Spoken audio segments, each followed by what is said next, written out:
বিরোধী দলের নেতা অপেক্ষা করুন, তার বক্তব্যটা শেষ করুন, তারপর আপনি বলবেন। অপমান নিয়ে আমাদের এখানে বসার কোনো প্রশ্নই ওঠে না।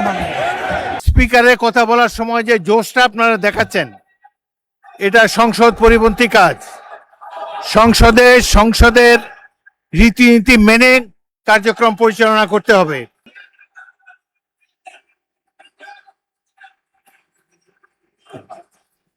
আপনারা কি স্বরাষ্ট্রমন্ত্রীর বক্তব্য শুনতে রাজি না?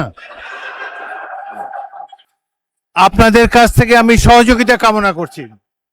মাননীয় মাননীয় না না না না, ঠিক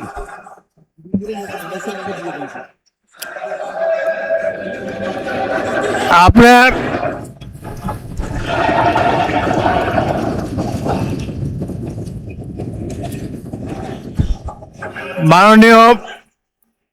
মাননীয় স্বরাষ্ট্রমন্ত্রী বক্তব্য দেবেন, তারপর আমি বিরোধী দলের নেতাকে দেব। আপনি বসুন। মাননীয় স্বরাষ্ট্রমন্ত্রী, আপনি বক্তব্য দেন, তারপর আপনি বলবেন। বিরোধী দলের নেতা অপেক্ষা করুন, তার বক্তব্যটা শেষ করুন, তারপর আপনি বলবেন। আপনাকে ফ্লোর দেব।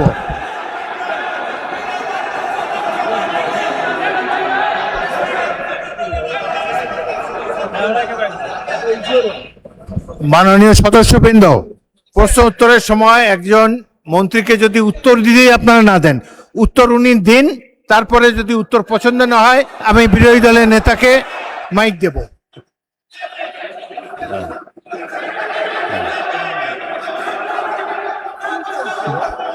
মাননীয় স্বরাষ্ট্রমন্ত্রী, আপনি আমার দিকে তাকিয়ে কথা বলেন। আমি তো কথা বলতে, মানে স্পিকার, না, বলেন বলেন। আমার যে শব্দ চয়নে তাদের আপত্তি আমি ভাই শুনলাম, সংক্ষেপে বলেন, সংক্ষেপে বলেন। সেইটার জবাব তো আমি দিতে পারবো। আপনি জবাব আমি দেন। মিন করেছি এটা জাতীয় সংসদ। মাননীয় সদস্য সারাদিন দাঁড়ায় থাকতে পারবেন, আমিও দাঁড়ায় থাকি। মাননীয় স্বরাষ্ট্রমন্ত্রী, হ্যাঁ, মাননীয় স্বরাষ্ট্রমন্ত্রী, আপনি প্রশ্নের উত্তর দেন, মাননীয় আর তাদের স্পিকার, দিকে তাকায় বক্তব্য দেবেন। আপনি যদি আমাকে কথা address না করে বলেন। বলতে দেন তাহলে কিসের বাক স্বাধীনতা? আপনি আমাকে অ্যাড্রেস করেন, বলেন। না, আমি আপনার দিকেই তাকিয়ে কথা হ্যাঁ, বলছি। বলেন, সংক্ষেপে মানে বলেন। স্পিকার, আমাদের এখানে প্রশ্ন যেমন স্পেসিফিক করতে হয়, এই সংসদে সম্পূরক প্রশ্নও একই রকম করতে হবে। আমি যদি কথা নাই বলতে পারলাম, এটাই যদি ডেমোক্রেসি আপনি হয়, উত্তর দেন, মাননীয় আমি সদস্য কি উত্তর দেন। শুনতাম? কেউ তো শুনছেন। আপনি উত্তর দেন, প্রশ্ন যে করেছে তার তুমি উত্তর দেন। প্রথমে বলেছেন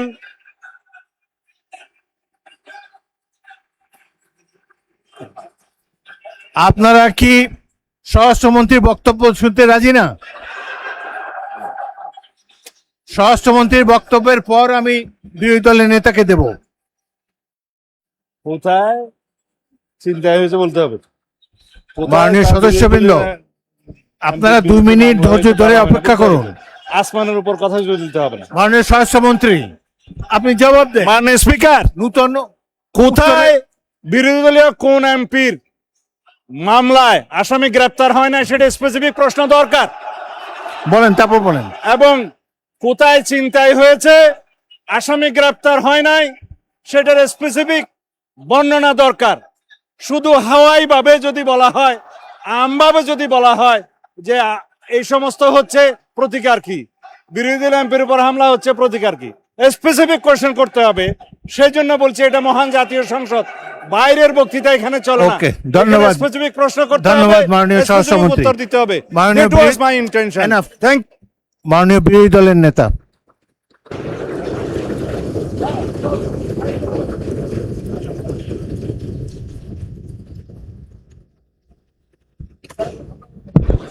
মাননীয় স্পিকার, আপনাকে ধন্যবাদ। আমাকে আগে সুযোগ দিলে ওনার কথাটা শুনতে পেতাম।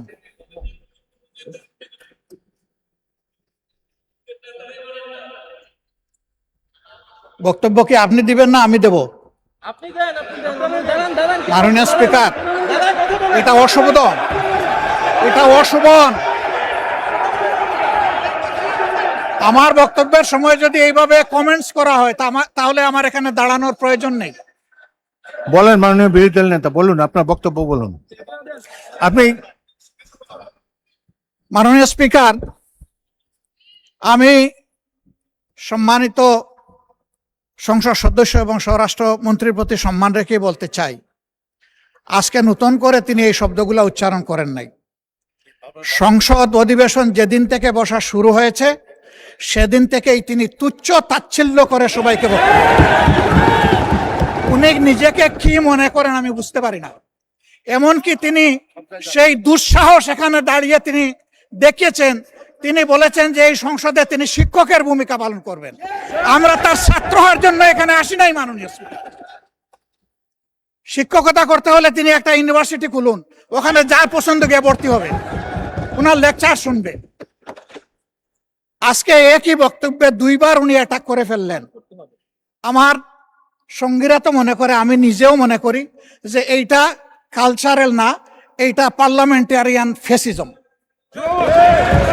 এটা হওয়া উচিত না। উনি এই পল্টন আজকে নতুন করে বলেন নাই, হিট দিয়ে কথা বলেন নাই। আজকে আমি সুস্পষ্টভাবে দায়িত্ব নিয়ে বলছি, এই পার্লামেন্টের সৌন্দর্য বিধানের জন্য উনাকে দুঃখ প্রকাশ করতে হবে এবং উনার বক্তব্য সংসদের এই কার্যপ্রণালী থেকে এক্সপাঞ্জ করতে হবে। যদি এইটুকু করে আমরা বসবো, না হইলে এখানে বসা অপমান নিয়ে আমাদের এখানে বসার কোনো প্রশ্নই উঠে না। মানে